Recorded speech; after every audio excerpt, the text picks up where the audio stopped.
Hi everyone, this is Val from EurekaCrystalBeads.com with another sparkling beading video. But before I get started, here's a quick reminder to check out our channel. And if you like what you see, hit the subscribe button and notification bell to be notified every time we have a new posting. Our project today is a rhinestone ball bracelet.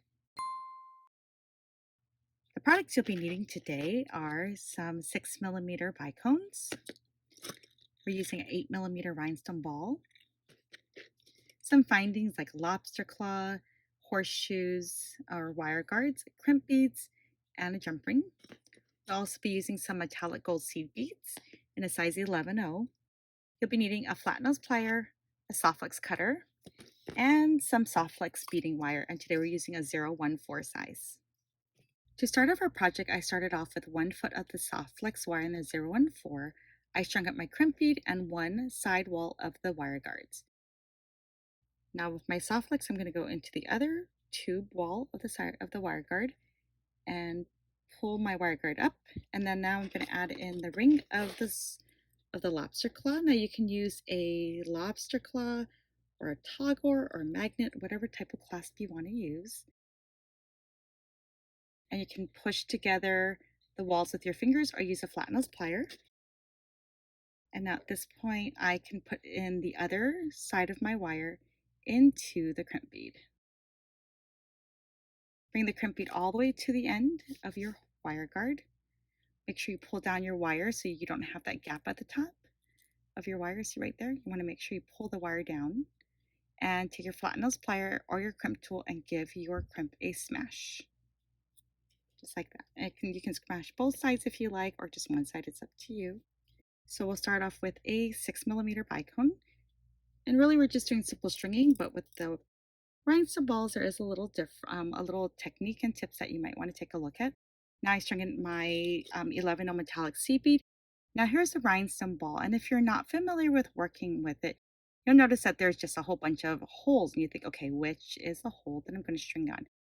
Now if you take a look right here, you see this definite hole with 3 triangle wire, like more metal pieces. You want to make sure that you insert your wire through that hole. And you don't want to just go through any hole. You want to make sure you go all the way across to the same looking with the metal triangles on the opposite side. Because if not, it's going to hang funny and your bracelet's going to look a little wonky. And we'll continue to string on our beads till our bracelet looks finished, like we have the amount that we want. And now we'll end with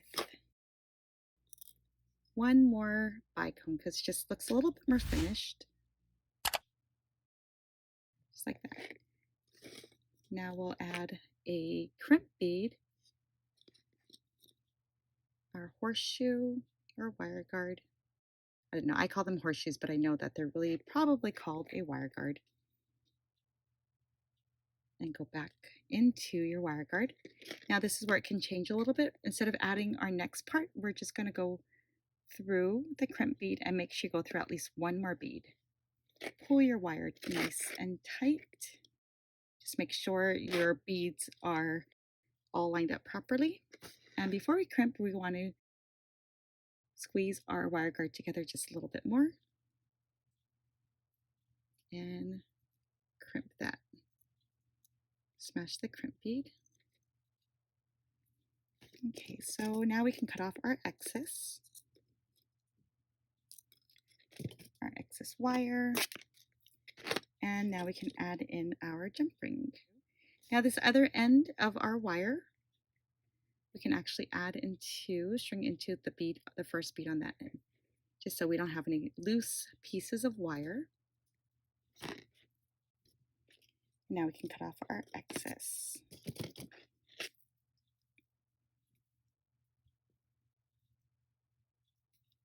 So here is our finished bracelet. It's fast and simple. You can do the same technique with any other bead, but I do love the rhinestone ball. It's one of my favorites over time. So here are rhinestone bead bracelets, and I wanted to show you that each of these I use different clasps just so you can get an idea.